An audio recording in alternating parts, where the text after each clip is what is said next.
I'm back. Okay, this is a little spontaneous, impromptu video. We had the idea earlier this afternoon, and it's not even like a full note or anything. We just wrote down like 6 points, going over some things in regards to like Neptune and Pisces, some thoughts we have on it. Since we're shifting out of that energy and it's the end of a major cycle for everyone, and just how we've related to it personally and some different things that were coming up that we were thinking about. Yeah, so before we get into that though, right, let me see here.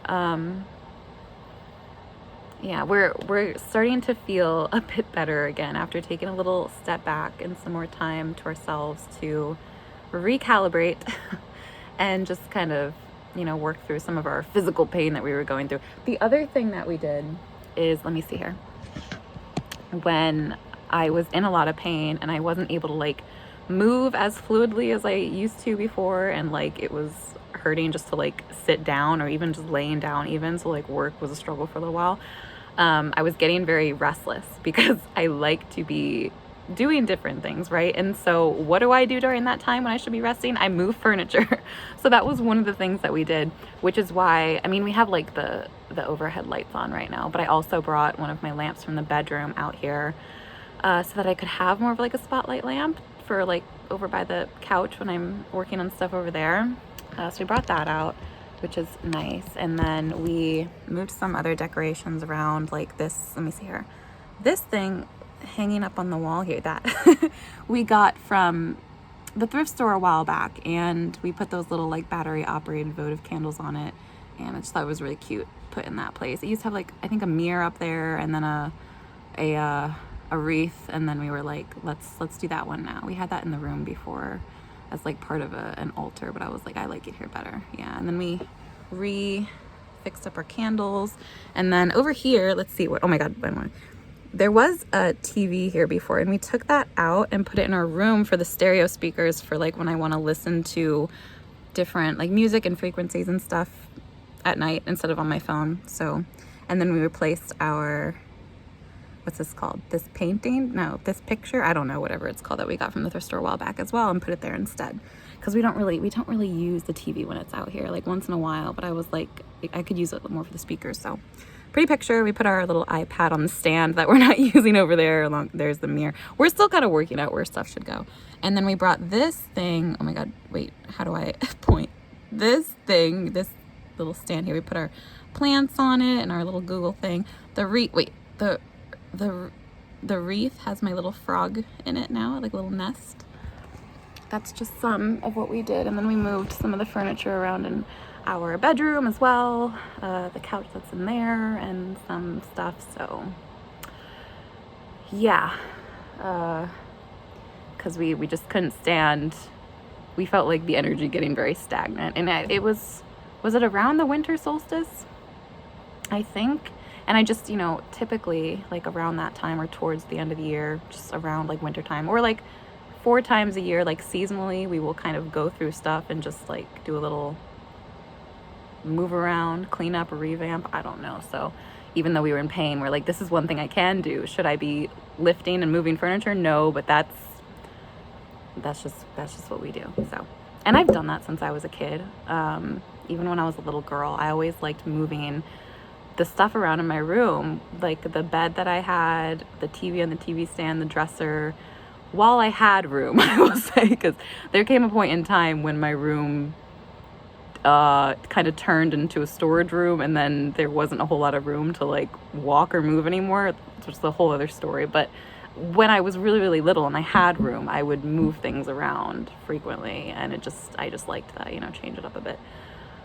Okay, yeah, that's that. And then also we tried a new snack today. We get a gift card as like a bonus from work around the holidays over here. So I picked it up the other week, and I decided to stop in the grocery store for once instead of ordering our grocery store home, which we've been in the habit of doing for, the past several years since the pandemic. So, but I was like, let me stop in here and see, what kind of treats. And this was one of the things on our list that I wanted to try, because I've had some of their other pretzels, like peanut butter pretzels. They're gluten-free. And I like them, but they're more of like a treat, you know, because we tend to follow like a lower sugar diet, although it's really hard to find things that don't have sugar in them. So we just try to aim for like as low as possible, because that can really like affect our skin, especially I've noticed with like chronic skin picking, dermatillomania, and just like as one of the more like harmful stems of autism. So, okay. And then when I was reading the back of this, I thought this was interesting. I don't know that I ever noticed if this is like a new message or was there before. She said, I thought I might find you here. Obsessed with label reading? Me too. As a mom of 3 boys, a Virgo, and a certified neurotic, I know how hard it is to find snacks that actually nail it. Yeah, and then she goes into a little further than that. But I just didn't know. I was like, oh my gosh. I thought that was kind of funny that us Virgos are taking over. I'm not a Virgo, but we have a lot of those placements, so I am everything. Okay, let's get into, wait, before we start, let me take a little sipperoo, because, yeah, we're still working on our sparkling water. These tend to last us several days, if not a week, maybe 2 weeks top. We're one of those people where we will like take a sip of it and then leave it sitting there for days on end. Yeah, because it's more like one of those like treat things. Like oh my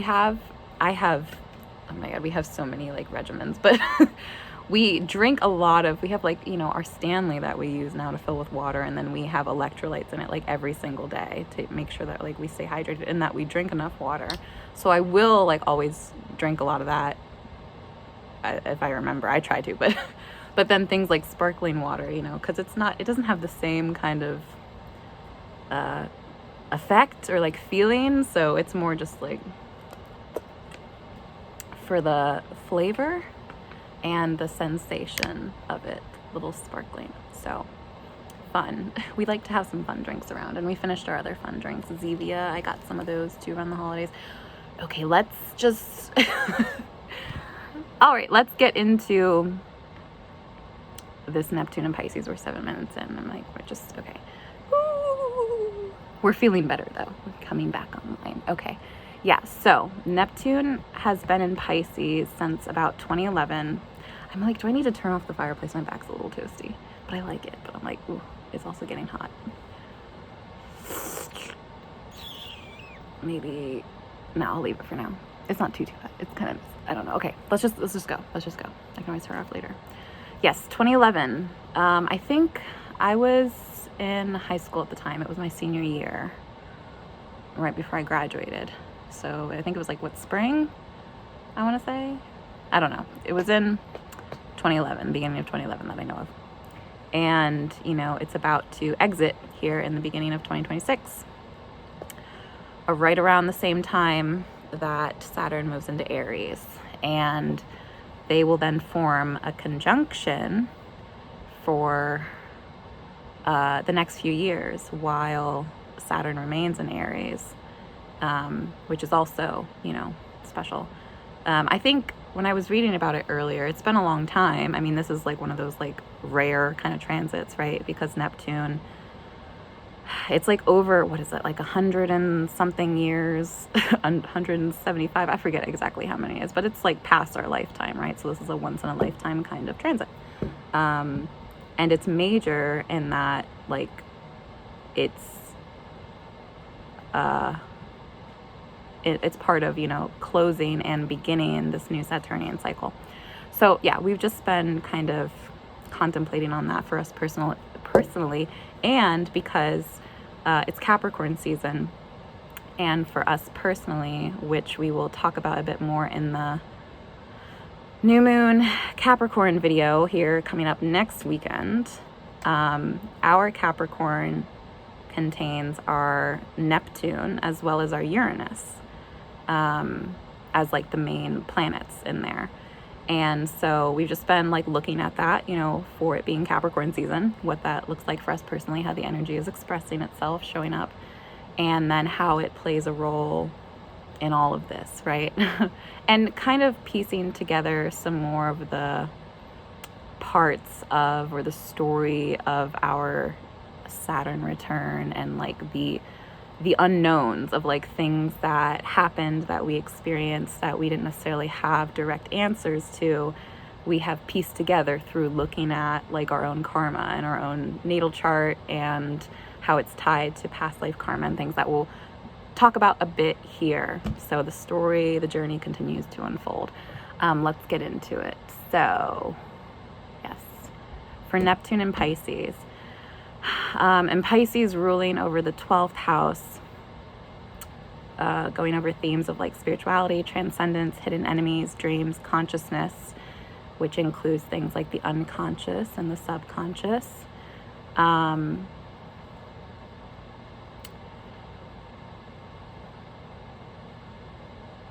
Neptune, let me see. I don't have these in order, right? I just like took some like quick notes earlier, but let me skip past, well, okay, so this is kind of like, I'm just going to go off like how the way I was looking at it. So that's some of the themes, right? And then, yeah, so our 12th house, as well as our 8th house, our north and south nodes, as well as retrograde planets and the beloved Saturn, can be places that we look in our own chart for unresolved karma from past lives, potentially, you know, if we are open to things like that.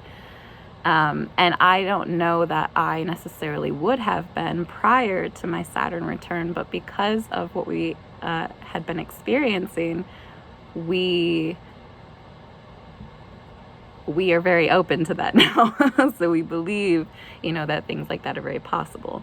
And the other thing I was thinking too during that time, as well as like now, and as we like continue forward here, and, you know, gotta love Pluto for this, right? Of that like undercover detective investigative part of ourselves, right? Where like I'm naturally very curious, right? And I think we all are, you know, it's a part of like our inner child to have that kind of curiosity. But what happens as we experience pain and suffering through our lives, and we disconnect from that part of ourselves, and we take on more of like what's outside of us in the outer world, you know, whether that's through like how we were raised, right, and the relationships in our lives, and we take on more of that, take on that karma associated with it, and we lose ourselves in that, or we lose sight of what is really truly important and like what, you know, love we carry within ourselves, then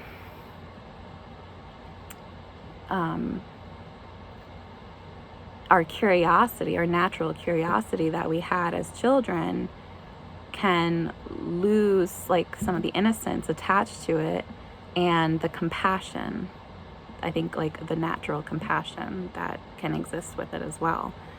And that was one of the things in protecting my own heart during the transit for me, was really important, because I understood on some level that as confused as I was with what was happening and trying to sort through the different energies and like just what I was experiencing and like things that didn't make sense, but were causing me pain, and understanding that there, you know, were other people involved at this time, in different aspects of our life, you know, who contributed to this. It was important for me all the more to protect my heart, like what I believed and knew to be true within myself, because in doing so, right, and protecting like that curiosity and the compassion that I believe we naturally hold, right, it has allowed me to focus on just that, on like love being the center of all of this, right?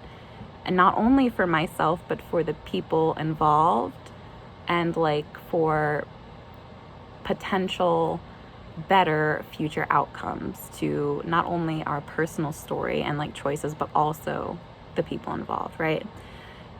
and again, like boundaries play a huge role in this too for us and like Pisces, because again, like certain decisions that we make, if at any point at that time I had chosen to like surrender over that compassion, right?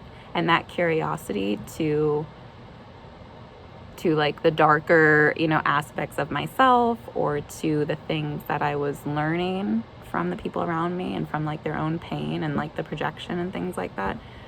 If I had surrendered over my own heart to that, right, and allowed myself to be affected in such a way, by the pain in the same way that these other people were, then things could very well have turned out differently, not only for myself, but also those people. And regardless of what other people's choices are in our lives, we still have the power to make our own choices at any given time, and I think we're going to get into some more of this, and this goes back to our Saturn return video, or Saturn and Pisces video too, because as much information as I shared in that video, it wasn't everything, right? And I feel like this video, this Neptune and Pisces, is going to expound on that a little bit more and share a little bit more detail and a little bit more observation. And again, we weren't necessarily planning this, but I felt it coming up and I was like, yes, I want to do this. So here we are, and here we're doing it. So yeah, let's keep going, and we'll see what comes up here. So as far as like unresolved karma, right, and how that plays a role in our past lives or in any sort of connections in our lives that have a more karmic influence, whether positive or negative, right? Like this doesn't have to be black and white either. Like it can be many different things at once, but depending on the severity and extremity of some of our experiences, it can certainly take on, more or lean more on one end of the spectrum than the other. So yeah, these are places that we looked, and I've talked a little bit before about looking at my north and south nodes, right? I haven't talked too much about the retrograde planets yet. We have several of those, with our Saturn being one of them actually at 0 degrees. So it's like just, yeah, there's a lot. But then the 8th and 12th houses. Yeah. And so, and we just went over that a little bit. Like our 8th house is our Uranus and Neptune and Capricorn. The 8th house is usually Scorpio related and has those themes of like death and transformation and sex and all that stuff. So yeah, and then 12th house is the Pisces things that we just listed above. So just as a little bit more background, let's go into, okay, that's like the first 3 points. Let's go into these bottom ones. Yes, so the other thing I was looking at here was like Neptunian synastry, which I mentioned in a past video. I don't know if it was in the Saturn one or not, but I mentioned along with like Pluto and being like a Pluto dominant person, and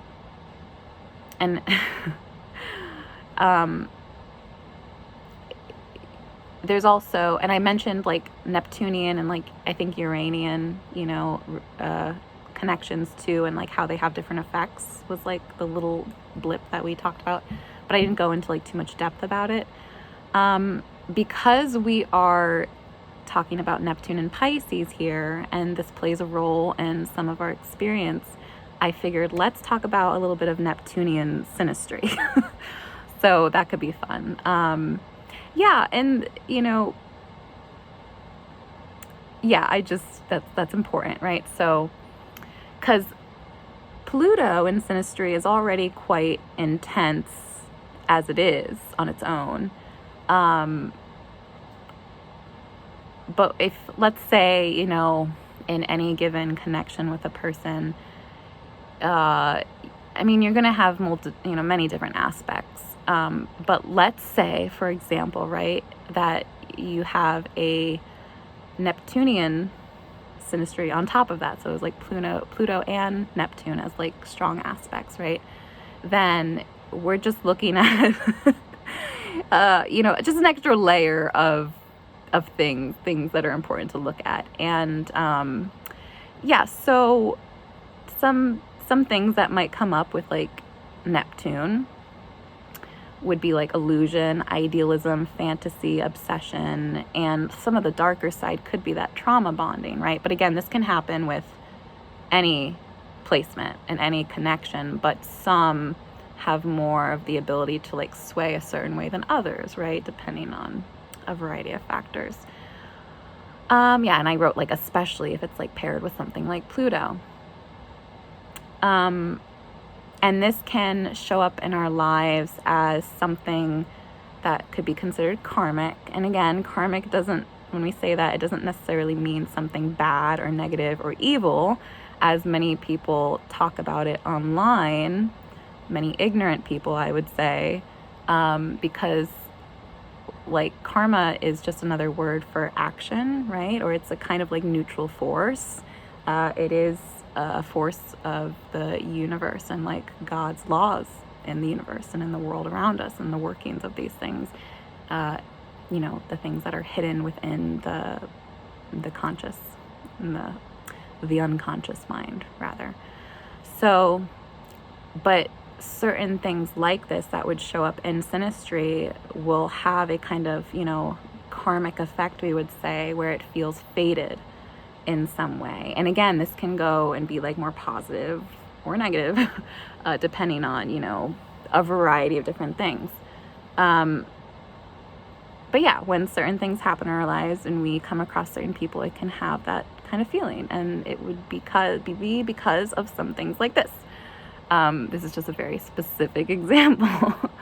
And I wrote like, depending on which way it leans more, whether our experience is more positive or negative, will depend on things like our level of consciousness at any given time, right? And let's say, for example,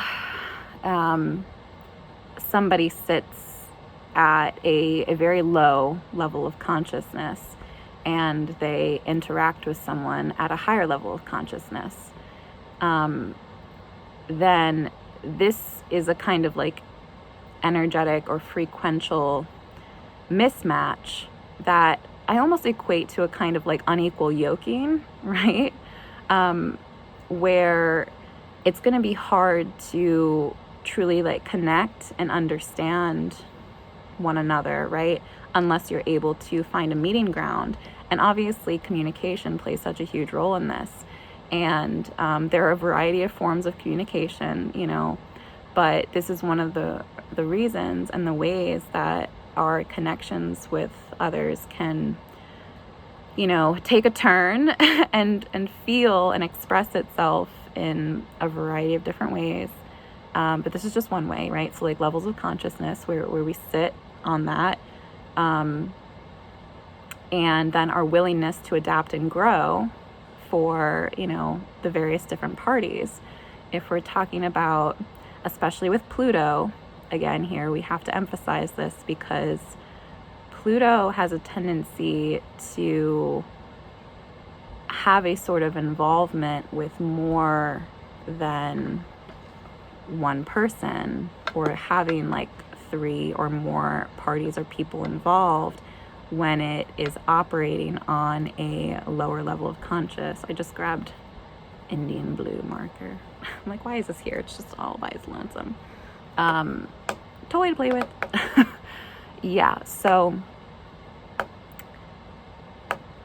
So I'm just like, this is so because the way that Pluto can express itself, like I'm a Plutonic person, or because I'm Pluto dominant, right? Also Venus dominant. But just because I'm Pluto dominant doesn't necessarily mean that I automatically play the role of Pluto in a connection. Oftentimes it's actually not, it's the other way around. Because we have so many Pluto aspects in our chart, it is very easy for us to hit that in someone else's, right? And when I talk about like, hitting these placements in a chart, what it is really the unconscious or the subconscious mind. It's, behind all of this, but it is in our internal mental realm in higher consciousness, which is where we are all connected. And so, that is part of the reason too why, without ever necessarily meeting a person, even by simply just seeing them or like knowing who they are from across the room, across the world, through a screen, why we can sometimes feel connected to another person or to people around us, because we are in our mind, in higher consciousness. But most people don't necessarily know that or believe that for themselves or associate themselves with it, or practice things specifically towards integrating themselves into a more whole state of mind, which we'll get into a bit here later as well. And so because of that, it can be hard to believe things like that exist.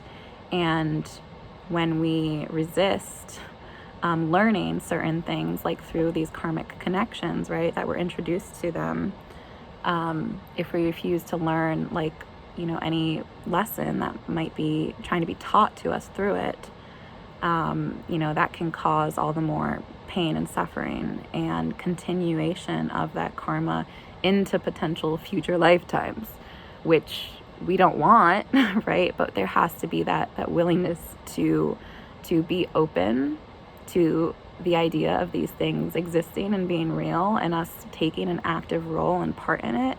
And in doing so, looking at like how exactly we can play that role in a healthier manner, and not, making things worse than they may already be. So that's that. And then I wanted to talk about the labels thing again, because I think a lot of what we've seen, right?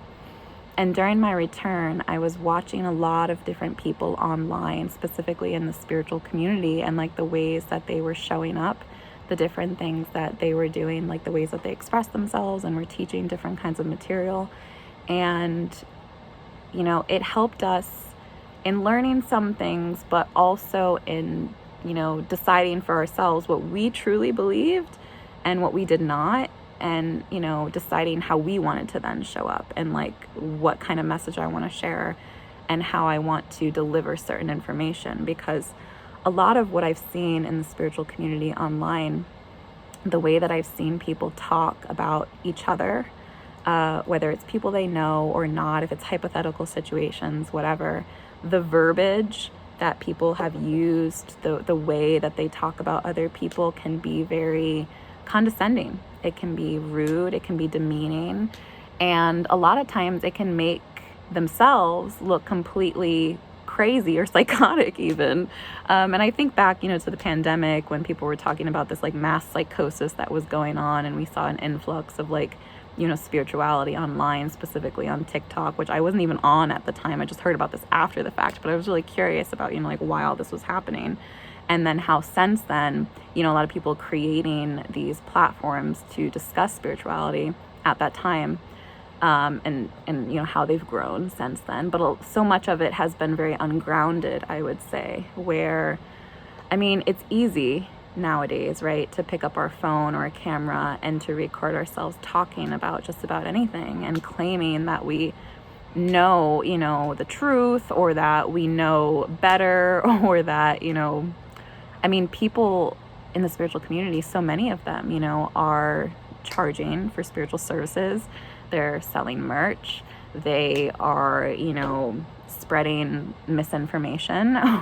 And I think that it's been interesting to watch, but also heartbreaking for me personally, because all I can think of is how other people feel, like not only myself, even though like a lot of times when I was listening to these people online, I didn't necessarily feel personally like it was like targeting me in any sort of way, because of the way that I live my own life. However, right, like I know, and I have friends and I have people in my life who I have loved, who have struggled with a variety of different things, and their lives haven't been easy. And I mean, people that I love that have dealt with all kinds of abuse and addiction and all sorts of trauma. And if one of them, right, were to like see some of these things that are put out there, I mean, it could have so many like negative effects. And there can be positive ones too, but I just think that there's still a lot of exploitation throughout the spiritual community in the way that things are handled and the way that information is shared. And a lot of times it can do more harm or spread more confusion, contribute to that illusion, the illusionary nature, than is really necessary. And I believe, Neptune and Pisces played a big role in this. And other than, some astrologers who have touched on it briefly, the vast majority of the spiritual community online doesn't seem to have any idea or care in the world for, understanding on a deeper level why they themselves are the way they are or doing, some of the things that they are. It seems like there's a lack of self-awareness that I've seen and a lot of projection. And it's sad, and I said like heartbreaking, because there's so many people who will come across things like that and be immediately turned off, or immediately it will trigger things in them, or it will cater to certain negative biases that they've already had towards spirituality,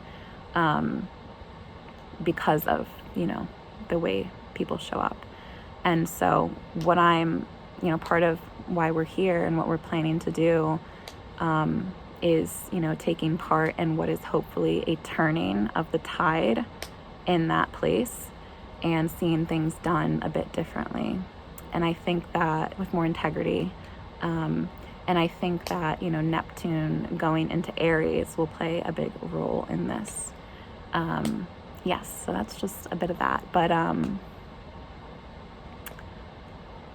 yeah, there are labels, and I mentioned this briefly in my Saturn return video about soul connections. And like when people talk about, I've heard all kinds of terms, right? People will say like soul connections, soul mates, soul bonds, twin flames, divine counterparts.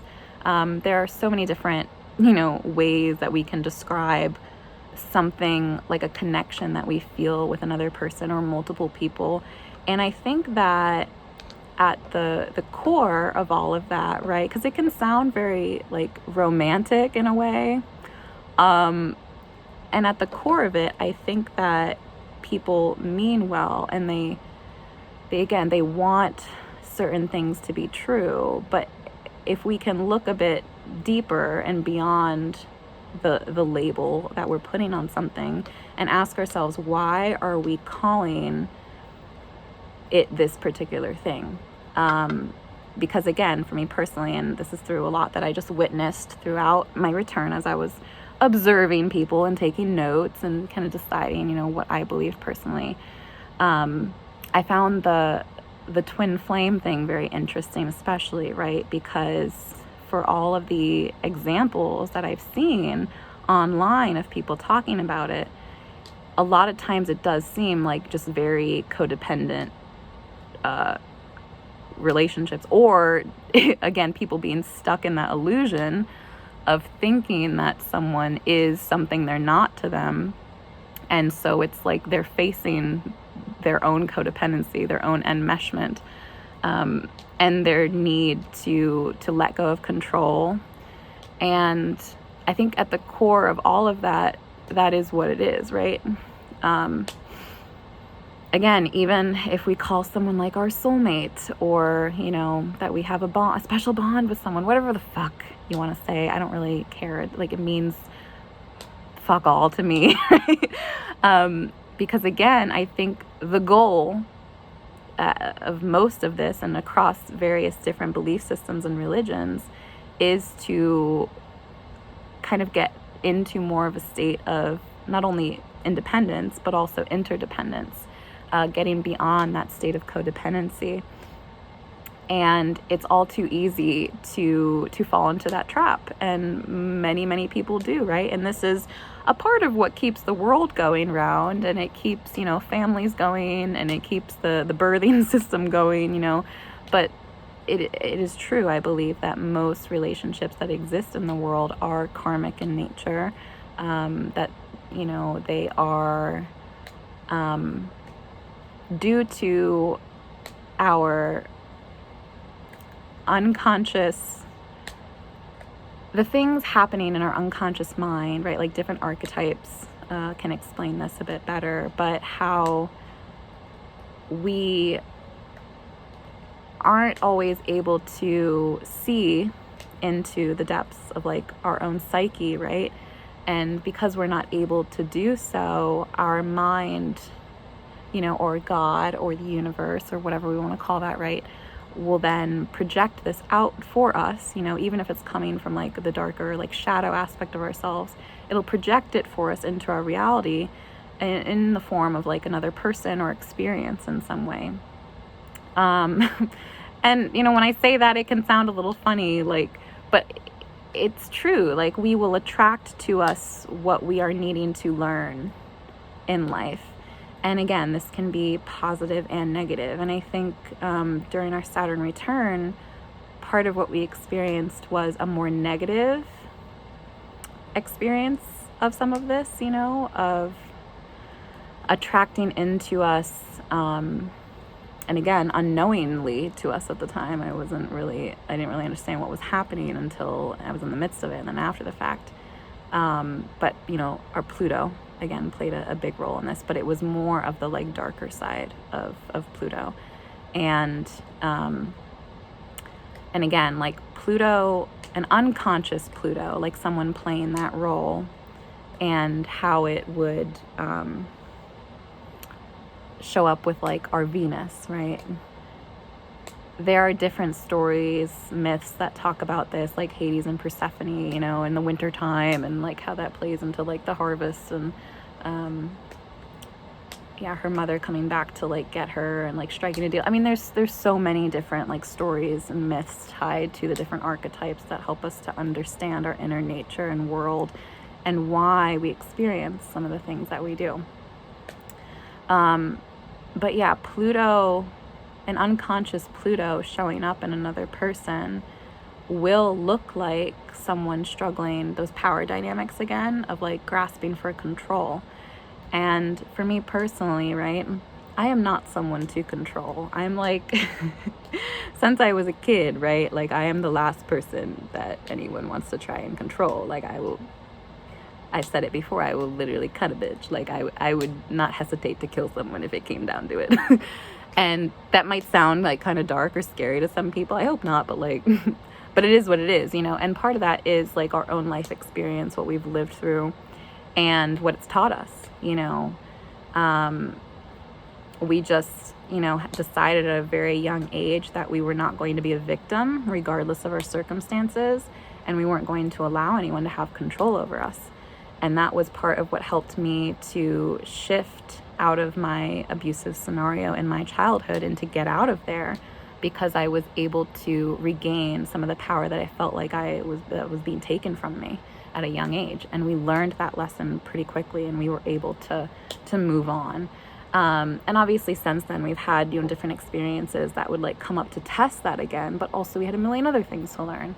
But that is one thing that has always like struck a chord with us, where we do not like being controlled in any way. We are very like freedom focused, right? Like I love my freedom and I will protect it at just about any cost.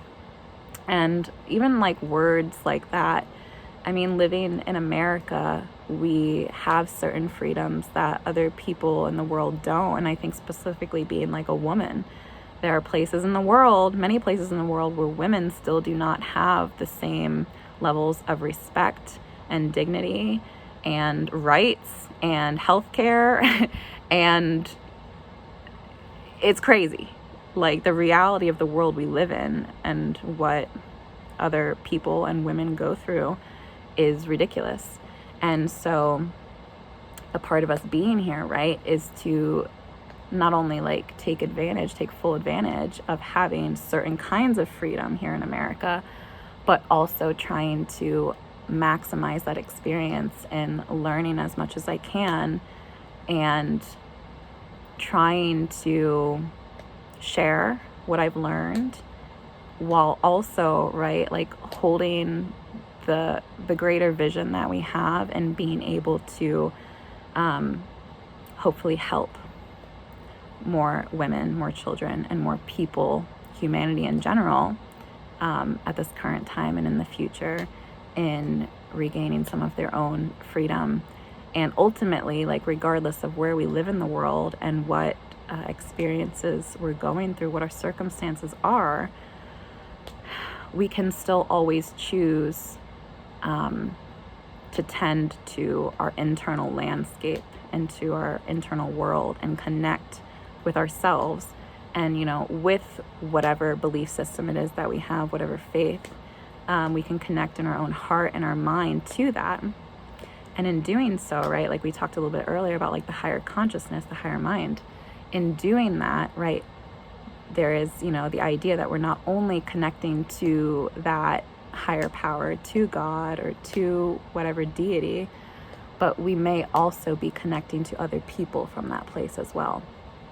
And, you know, there are a lot of people who still don't know, who are unaware, or who don't believe that it's truly possible to connect in a higher way with other people like that through the mind. But, you know, I think that there is a lot of evidence already out there for it. And a part of what we want to do in being here is to exemplify that in some ways. So that's that. Let's continue on. Yeah, the label thing, what we call certain connections, it's not helpful usually. Again, it can sound nice and it can be romantic, but I think oftentimes it is even more often destructive because it preys upon people's ignorance, their lack of knowledge, and their understanding of certain subjects. And so, and again, like we see this everywhere. We see it all the time where, and it's sad too, right? Because like people will call someone their soulmate, or they'll say like, oh, that's my twin, or that's, you know, my this, that, whatever, right? And then that relationship, what happens to that relationship? Where'd it go? What happened to it? You know, or like show me it in a healthy form. Because again, a lot of what we've seen, I have yet to see any of that in like a healthy, sustainable form. I think most of what I've seen of like people talking about that online, again, it's like just repeated patterns of codependency, enmeshment, and like enabling each other. Not to say, right, that you can't learn in those relationships and you can't grow, because surely you can. But I just think it's a self-protective measure that people will label these kinds of connections because it helps them feel more in control in a place that they don't. And really what we need is not to necessarily seek that out in another person, but we need to look inwards within ourselves and look at why we feel so out of control, what it is that we're grasping for control for really, right? Like, what is it about this other person? Why do I feel triggered by them? Why do I want to control them? Why am I obsessing about them? Like, we have to ask ourselves those questions and then look internally for those answers and not seek them in somebody else. Especially when we're talking about, like, if you are conscious of this on some level, right, and another person is unconscious of it still, right, like, then there's a certain kind of like duty or responsibility we have to then share with them what we know, right? Because otherwise it comes across predatory. And I think there's a lot of that out there and online, and I don't think that is, I don't think that's good. I don't think that's okay. I think that's kind of icky. I don't like that. And you know, I love people, I love humanity, and I can't stand to see the way that people have been hurt and how they're continually being hurt by these same fucking things. So we just wanted to touch on that again while we could. Okay.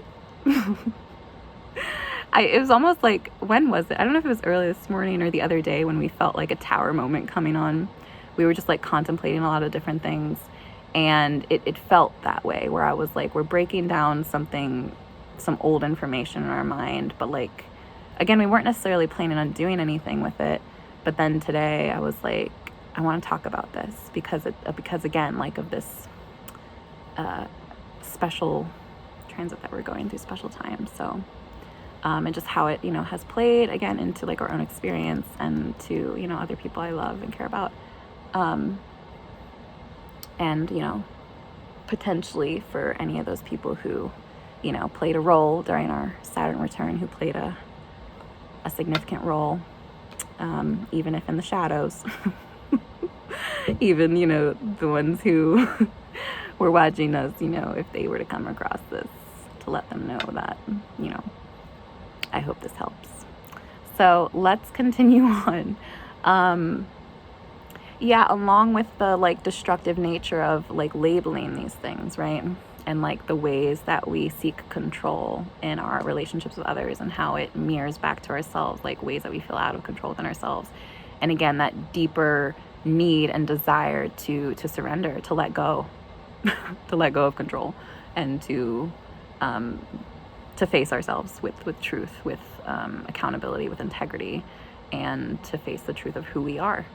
And what we really desire and what we really want and need in the world. And that is not controlling another person ever for any reason. It just will show up that way when we need to learn something else.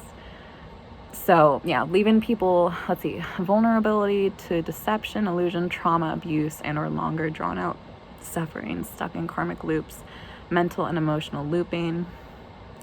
There's a need for genuine sovereignty, where we reclaim our power over possession. Yes, this is, and I was thinking about this in the shower this morning, I think, actually. As we've been chewing on this for the past, few days or so, really like thinking about it. And I was like, reclaim our power over possession, the need for shadow integration, transcending dualistic mind into wholeness. Yes, so we're already 47 minutes, and oh my gosh, this is so long. Okay.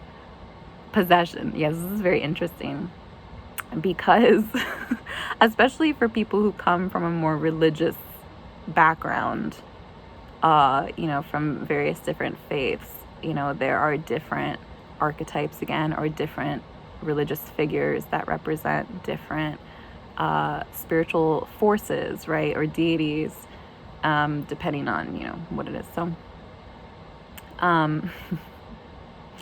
but possession isn't only like a Christian concept. It exists in other places as well, right? And so at the root of possession, right, this ties into consciousness as well. I would say, like, if we go back to those archetypes, because again, they're shared across like broader religions and belief systems, they all tie into very similar stories and similar myths. So, one of the greatest ones is, if we take Christianity, for example, is like Christ and then the devil. And again, this is kind of like a leading up to our new moon in Capricorn video and the devil video that we're still going to get to, which is I'm like, do we really need to? I don't know. I do still think that it would be good to touch a little bit more in depth on that, but we're kind of like touching on it now here briefly, I guess. So yeah, the devil as an archetype, not necessarily as an egregore, although it certainly can be, especially if we're living in a state of fear. It represents the separation within our own mind, within our own brain, between like the left and the right hemisphere, our left and right energy centers, our masculine and feminine energies. The devil lies in between that. It is what causes us to feel separate, or fragmented within ourselves, less than whole within ourselves and who we are as a human, as well as apart from or separate from God, from the divine, from our own higher consciousness and the collective conscious, feeling connected to all people, right? And just feeling whole within ourselves. That is, in essence, what the devil represents, or what a lot of these lower level figures, entities, can represent, is just that, like fragmented parts of ourselves. Angels too, angels and demons, like they represent all of these little different parts within ourselves, within our own mind, that we feel not whole, where we feel incomplete, even though we already are. And our journey to getting there, to truly seeing ourselves that way and believing that about ourselves, is individual. Like we each have our own process of getting there.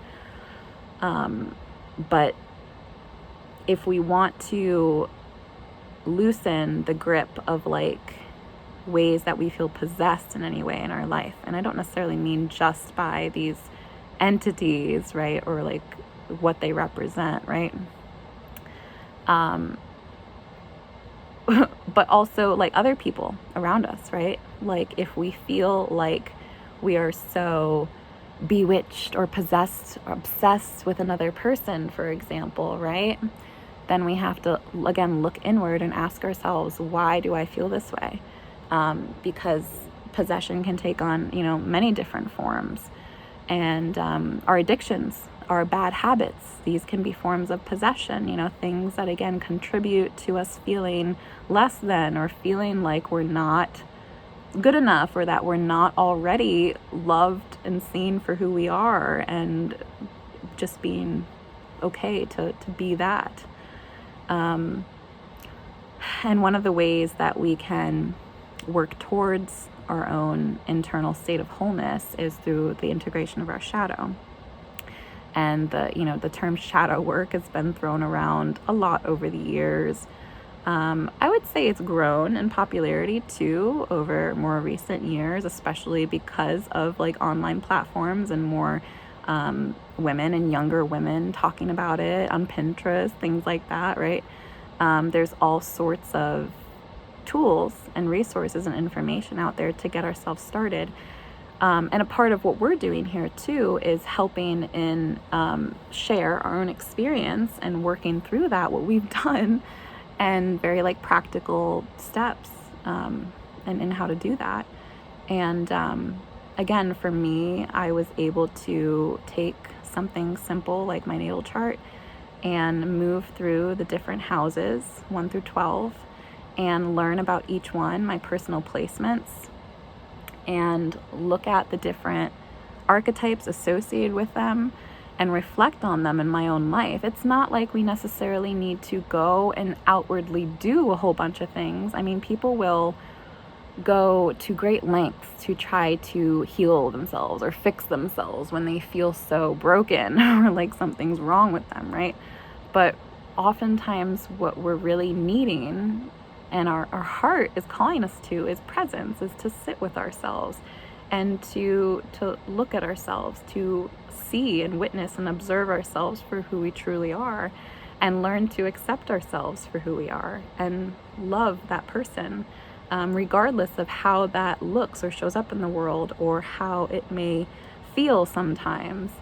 And so, a part of us sharing our experiences here and like our full moon or our full and new moon videos that we started doing, and there will be more, that we're going to talk on these different topics, is to just, share ways that we have done that and are still doing it,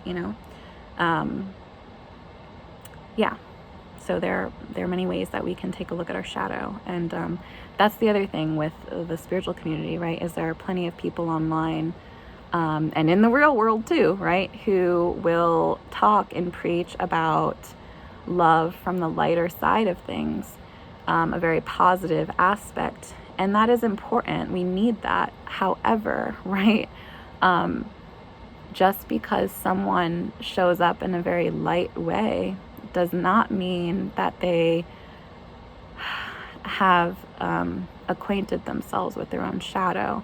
And this is part of the reason why we will see some strange behaviors, or why we will feel turned off by certain people, or even creeped out by them, or like freaked out by them, or just, again, contributing to those biases of like the way that spiritual people show up online, because they still within themselves are so fragmented, right? And so they show up in that way where they're like, they become like uber positive and uber light focused. And, it's all about prophecy and chosenness and God. And that plays a role. Like, there are people that are drawn to that and it speaks to them, and that's all fine and good. And it can do certain things for them. However, at the same time, it can also do a lot of harm because it tends to their ego. And so all it's doing a lot of times is contributing to that protective measure within people, where they grasp for straws at information, and then they use this information to confirm their personal biases. And then, without even really consciously being aware of it, they're aligning themselves with these messages, with these like forms of thought. And in doing so, it's like there's no real work being done sometimes. There's no real seeing ourselves accurately, or seeing each other truly for who we are. It's odd, it's strange, and it's even like kind of alarming and frightening, I feel like sometimes, because again, like, we can't sit around and talk about spirituality and light and love and not address the very real world and harsh reality that we're all living in, and the very real darkness, the very real shadow that exists, the very real devilish nature that persists and shows up in the world in many fragmented ways that harms a lot of people still. And we see this as it correlates to like the beast systems, for example, right? And the way that different industries in the world are ran and ruled by people in powerful positions who continue to exploit other people for their own personal gain and profit and power. And we have a problem with that. And so, again, we will go into this a bit more in our devil video, but what we need is to face reality, to see the truth of who we are and who other people are, and still hold compassion for them, right? But we're not able to truly have compassion for anyone else if we can't have it for ourselves, right? Like, we can say that we love ourselves and that we love other people, but to what extent? Do we only love them because they fit a certain box or narrative? Do we only love them because they act or look a certain way? Do we only love them because they believe the same things that we do? Because if that's the case, I certainly don't want that. I don't like that. I have people in my life that I love very deeply who come from various different backgrounds and walks of life. And they don't all know each other and they don't all get along, but I still love them. And it's okay if, certain friends don't like others. But it's the fact that, like, we still get to choose, right? Like, day in and day out, like who we love and who we surround ourselves with. And again, who we're learning from. And if we're continually surrounding ourselves with, and again, the algorithms play a big role in this too, right? Like the kind of content that we're viewing. If we're continuously feeding ourselves and surrounding ourselves with information, whether it's online or through our workplace or through our personal relationships, family, whatever it is, right? If we're continuously feeding ourselves the same kind of information, people who believe the same things that we do, think the same way, especially if it's very unbalanced, right? If it's very fragmented within itself, like where it's very like extreme, leaning more one way or the other, then we're not really doing anything to help ourselves or other people. We might be another cog in the machine of sharing our opinions, but that doesn't go a long way in causing true sustainable change in the world. Compassion does, and it will. And that starts, again, with ourselves, healing ourselves, but then also in our interpersonal relationships with the people around us and in the wider community, not just people that we like, not just people that we agree with, but people everywhere. And this is, a big part of what Christ consciousness is about, and what I believe, Christ came, lived, and died for, was to help us to see and understand, not just with our physical eyes, right, but through our heart, through the sacred heart, of intimately knowing ourselves in union with Christ, with the divine, and then with each other through higher consciousness. And this is something, that I felt like I didn't necessarily, it wasn't something that I necessarily was going to talk outright about like that for a long time, but it just came up. So here we are. But that is the core of who I believe like we are in many ways. And again, regardless of how we feel about Jesus Christ or like different Godhead, different figures, different deities, like there is still this understanding of like we all have a heart, we all can feel for each other, with each other. And so compassion itself is like, a state of feeling, a state of emotion that we not only feel for ourselves but others, right?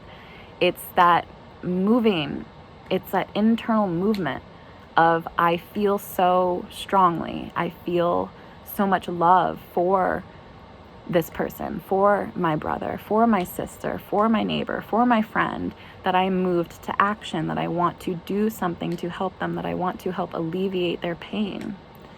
And